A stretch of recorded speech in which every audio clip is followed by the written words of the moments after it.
NASA ရဲ့ Artemis 2 mission အဖွဲ့ဟာလကိုပတ်ပြီးပြန်သားနိုင်ခဲ့ပါတယ်။သူတို့ရဲ့အာကာသယာဉ်မှူး၄ဦးဟာတမိုင်းတစ်လျှောက်မှာဘယ်သူနဲ့မှမတူတဲ့ကမ္ဘာအဝေးဆုံးနေရာအထိတွားရောက်ခဲ့တာဖြစ်ပါတယ်။ဒီလိုခရီးစဉ်ကနေသူတို့ဘယ်လိုမျိုးအံ့ဩစရာတွေကြုံတွေ့ခဲ့ရလဲဆိုတာမိတ်ဆွေကြားဖို့ချင်ပါလိမ့်မယ်။ အာကာသယာဉ်မှုတွေဟာလရဲ့နောက်ဖက်ကိုဖြတ်တန်းချိန်မှာကမ္ဘာနဲ့မိနစ်40လောက်အဆက်အသွယ်ပြတ်တောက်ခဲ့ပါတယ်။ မစ်ရှင်ထိန်းချုပ်ရေးစခန်းကနေနှုတ်ဆက်စကားပြောပြီးနောက်သူတို့တဦးတည်းကြံရှိခဲ့တာပါ။အာကာသယာဉ်မှု Victor Glover ကလည်းကမ္ဘာပေါ်ကလူအားလုံးကိုသူတို့ချစ်ကြောင်ပြောခဲ့ပါသေးတယ်။ဒီလိုအဆက်အသွယ်ပြတ်တောက်သွားတဲ့အခါအာကာသယာဉ်မှုတွေဘယ်လိုခံစားခဲ့ရမလဲဆိုတာစိတ်ဝင်စားစရာပါ။ လွတ်တင်ရေးနေ့ဟာမယုံနိုင်စရာကောင်းခဲ့ပါတယ်။အာကာသယာဉ်မှုတွေကသူတို့ရဲ့ T-38 Jet လေယာဉ်တွေနဲ့ Kennedy အာကာသစခန်းကိုရောက်လာချိန်မှာလူတွေရဲ့ပျော်ရွှင်မှုကအထွတ်အထိပ်ရောက်ခဲ့ပါတယ်။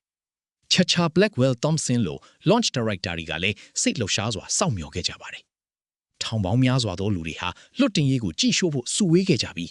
Rise လိုနာမည်တွေပါဝင်တဲ့စာရွက်ပေါင်းတန်း9သန်းကျော်ဟာလည်းသူတို့နဲ့အတူပါသွားခဲ့ပါတယ်။ဒီလိုမျိုးစိတ်လှုပ်ရှားပွဲပတ်ဝန်းကျင်ထဲမှာအာကာသယာဉ်ပေါ်မှာပါသွားတဲ့သူတွေဘယ်လိုခံစားခဲ့ရမလဲ။ အာကာသယာဉ်မှူး Victor Glover ကတော့ဒုံးပြန်လွှတ်တင်ချိန်ဟာအရန်ကို professional ဆန်ခဲ့ပြီး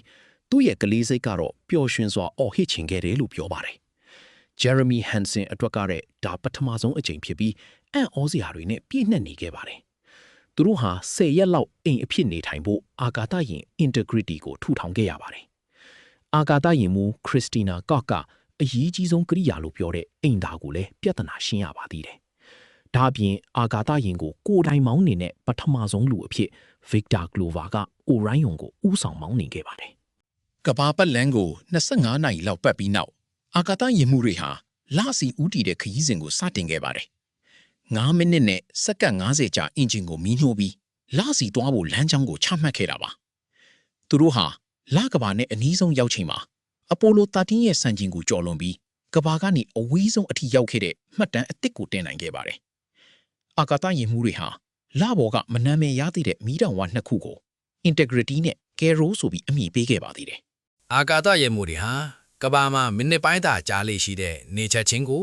လပေါ်မှာတနာလီနီးပါးကြည့်ရှုခွင့်ရခဲ့ပါလေ။သူတို့ရဲ့ဦးစားပေးသိပ္ပံပညာရှင်စရင်ထဲကတခုထစ်တဲ့လအမဲနဲ့ဖွင့်ပေါ်ကြားရောက်တဲ့အိုကာခဲအသီးစားတွေရဲ့အလင်းတန်းကိုလည်းမြင်တွေ့ခဲ့ရပါလေ။ဒီလိုအတွေ့အကြုံတွေကလူသားမျိုးနွယ်တွေဘယ်လိုအတူတကွပူးပေါင်းဆောင်ရွက်နိုင်လဲဆိုတာပြသခဲ့ပါတယ်။ Artemis 2 အာကာသယာဉ်မှုတွေဟာကဘာကိုပြလာချိန်မှာ Bill Anders ရဲ့စကားကိုသတိရမိကြပါတယ်။ Apollo 8 အာကာသယာဉ်မှူး Bill Anders က